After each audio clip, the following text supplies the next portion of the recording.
O segundo aspecto são as conexões sem fio, né? O 3G, eu acho que o 3G é muito importante nessa estratégia atual, nessa configuração, exatamente pelo fato de ter toda uma cobertura de uma operadora.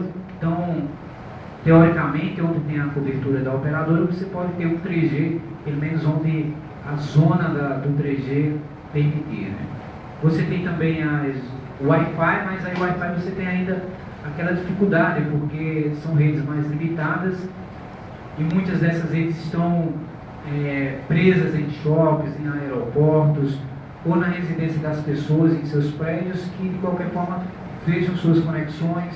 Então é bastante difícil também você utilizar essas redes, a não ser de uma forma muito privada, de uma forma muito restrita, né? O 3G, evidentemente, que possibilita mais abertura. E você tem o WiMAX. A diferença, evidentemente, dessas conexões tem muito a ver com o alcance, certo?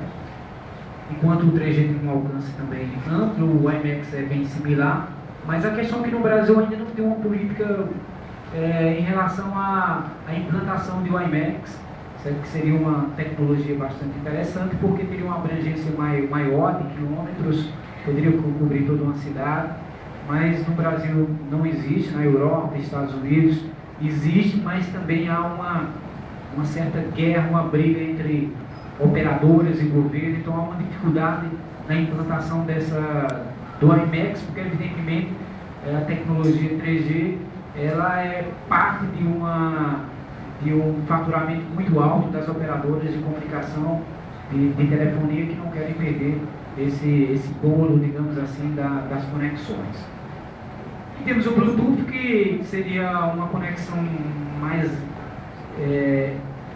limitada devido ao alcance, depender de um aparelho para outro, mas que tem também uma função muito importante, como nós temos utilizado aqui também nas experiências aqui durante o curso, de emitir, por exemplo, algumas mensagens, algumas imagens.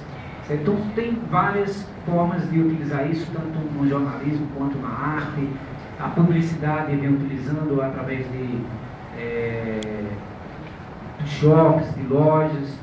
Então temos muitos usos, muitas possibilidades. Também tem, como eu falei aqui, mais a questão também do QR Code, que começa a ser utilizado com mais frequência no Brasil, mas também tem uma certa limitação até de compreensão, de entendimento dos seus usos, né?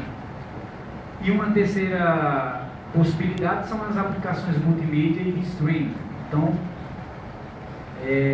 as aplicações de streaming que já vêm embutidas nos dispositivos, como o iPhone, os Nokias e outros aparelhos também, as aplicações multimídias, os celulares de hoje realmente eles têm praticamente tudo que você precisa para executar várias funções, desde as mais simples às mais complexas.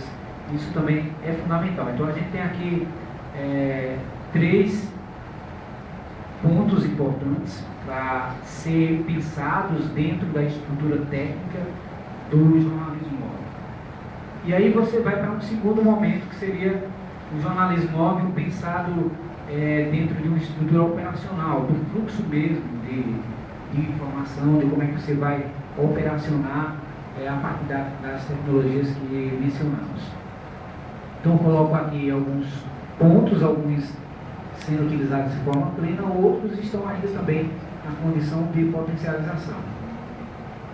A questão do acesso a banco de dados, no caso de um jornal, de um site, dos bancos de dados internos da redação e também do ciberespaço, né? Então você também, a partir de dispositivos móveis, você pode acessar banco de dados para fazer a apuração, complementar informações.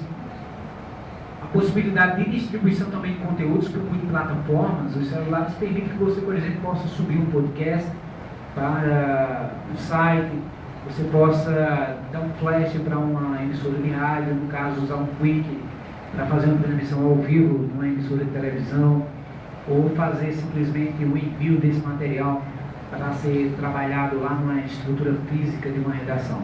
Então a distribuição por multiplataformas ela é bastante factível neste cenário de uso de celulares e outros dispositivos.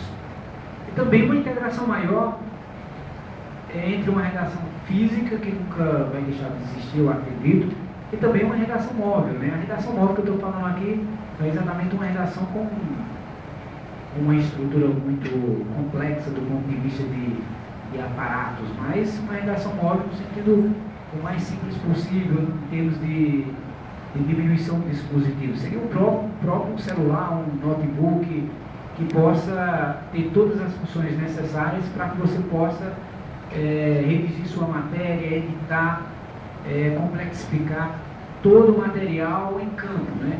Então isso é uma forma bastante estratégica para o próprio jornalismo, para a comunicação, porque no momento em que o repórter se desloca, principalmente em grandes centros, em grandes metrópoles, ele se desloca do local de apuração, onde o fato está acontecendo, até a redação, para finalizar seu material. Então, evidentemente, muita coisa pode acontecer nesse intervalo, e isso não é interessante em termos de fatos jornalísticos, de furos jornalísticos. Então, manter um repórter no local do fato, para poder apurar, mandar flashes, enviar o material, se torna cada vez mais estratégico em termos até de competitividade entre os portais de notícias, né? E aí você tem que falar também do domínio das ferramentas para a emissão desse local do acontecimento. Então, tem que ter um certo domínio. Mais à frente aqui eu vou mostrar para vocês um quadro comparativo que eu montei para um livro que foi publicado recentemente, em que eu coloco, por exemplo, como seria a edição de imagens em movimento e mobilidade, né? O livro era sobre a edição de imagem e eu abordei a edição de imagem em jornalismo móvel. Vou até recuperar aqui para poder colocar isso aqui de forma bem objetiva.